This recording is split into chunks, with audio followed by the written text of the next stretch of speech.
Hi all, galactic ക്യൂസിന്റെ മറ്റൊരു പുതിയ വീഡിയോയിലേക്ക് ഏവർക്കും സ്വാഗതം.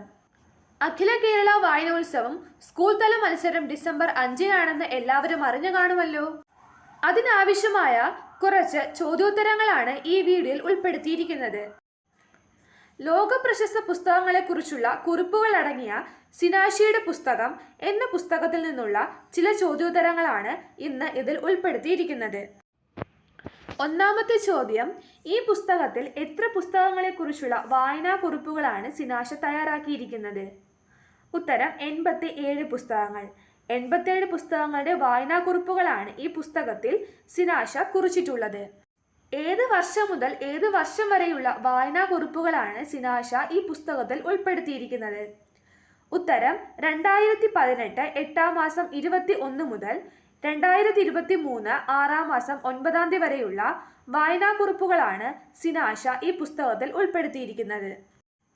അടുത്ത ചോദ്യം, സിനാഷയുടെ പുസ്തകത്തിന് അവതാരിക എഴുതിയിരിക്കുന്നവർ ആരൊക്കെയാണ്?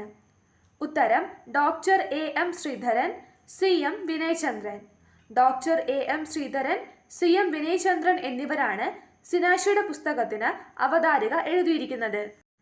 നെക്സ്റ്റ് ക്വസ്റ്റ്യൻ, സിനാഷയുടെ പുസ്തകത്തിലെ ആദ്യത്തെ വായനാക്കുറിപ്പ് ഏത് പുസ്തകത്തെക്കുറിച്ചാണ്?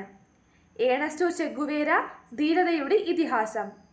ഏണസ്റ്റോ ചെഗുവേര ധീരതയുടെ ഇതിഹാസം എന്നതാണ് സിനാഷയുടെ പുസ്തകത്തിലെ ആദ്യത്തെ വായനാക്കുറിപ്പ്. അടുത്ത ചോദ്യം, സിനാഷയുടെ പുസ്തകത്തിലെ അവസാനത്തെ വായനാക്കുറിപ്പ് ഏത് പുസ്തകത്തെക്കുറിച്ചാണ്?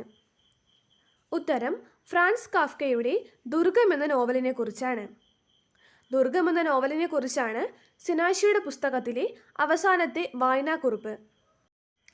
അടുത്ത ചോദ്യം, ഏത് നോവലിൻ്റെ മൊഴിമാറ്റമാണ് ദുർഗം? ഉത്തരം ദ കാസിൽ. ദ കാസിൽ എന്ന നോവലിൻ്റെ മൊഴിമാറ്റമാണ് ദുർഗം. അടുത്ത ചോദ്യം, ഫ്രാൻസ് കാഫ്കയുടെ ഏത് നോവലാണ് സിനാഷയെ ആഴ്ചകളോളം മായാവലയത്തിൽ പെടുത്തിക്കളഞ്ഞത്? ഉത്തരം കുതിരയും സവാരിക്കാരനും. കുതിരയും സവാരിക്കാരനും എന്ന നോവലാണ് സിനാഷയെ ആഴ്ചകളോളം മായാവലയത്തിൽ പെടുത്തിക്കളഞ്ഞത്. Thank you for watching this video. Please like, share and subscribe.